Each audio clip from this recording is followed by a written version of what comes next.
ಚಿನ್ನಯ್ಯ ಅನ್ನೋರು ಭೀಮ ಅನ್ನೋರು ಬೇರೆ ಬೇರೆನಾ, ಇವ್ರನ್ನೆಲ್ಲ ಇವರೇ ರೂಪಿಸಿದಾರ? ಇಷ್ಟೆಲ್ಲ ಗೊಂದಲಗಳನ್ನ ಸೃಷ್ಟಿ ಮಾಡ್ತಾ ಇದಾರಲ್ಲ, ಇದ್ರ ಬಗ್ಗೆ ಈ ಗೊಂದಲಗಳೆಲ್ಲ ಸೃಷ್ಟಿ ಮಾಡ್ತಿರೋದು ಪೇಯ್ಡ್ ಮೀಡಿಯಾ ಅಷ್ಟೇ. ಪೇಯ್ಡ್ ಮೀಡಿಯಾ ಮತ್ತು ಬಿ ಜೆ ಪಿನ ಒಂದು ಭಾಗ. ಬಿ ಜೆ ಪಿನ ಪೂರ್ತಿ ನಾನು ಹೇಳ್ತಾ ಇಲ್ಲ. ಬಿ ಜೆ ಪಿಲಿ ಒಂದು ಭಾಗ, ಆರ್ ಎಸ್ ಎಸ್ ಅಲ್ಲಿ ಒಂದು ಭಾಗ ಸೌಜನ್ಯ ಪರವಾಗಿ ನಿಂತಿದ್ದಾರೆ.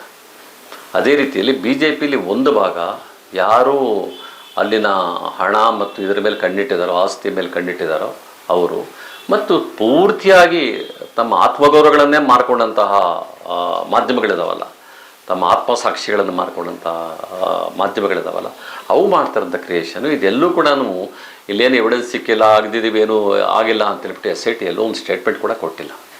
ಇದೆಲ್ಲವೂ ಕೂಡ ಇವ್ರು ಕ್ರಿಯೇಟ್ ಮಾಡ್ತಾ ಇರೋದು. ಒಂದು ಇವ್ರ ಟ್ರಯಲ್ ಒಂದು ಇದೆಯಲ್ಲ, ಇವ್ರದ್ದು ಮೀಡಿಯಾ ಟ್ರಯಲ್.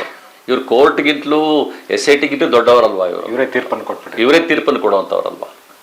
ಇವರು ಮಾಡ್ತಾ ಇರೋಂಥದ್ದು ಭಾಳ ದಿನ ಸುಳ್ಳಿನ ಮೇಲೆ ನೀವು ಇದು ಕಟ್ಟಲಿಕ್ಕೆ ಆಗಲ್ಲ. ನಮ್ಮ ವಿಜಯವಾಹಿನಿ ನ್ಯೂಸ್ ಚಾನೆಲ್ನಲ್ಲಿ ಪ್ರಮೋಷನ್, ಜಾಹೀರಾತು, ಅಡ್ವರ್ಟೈಸ್ಮೆಂಟ್ ನೀಡಲು ಸಂಪರ್ಕಿಸಿ 9535808456.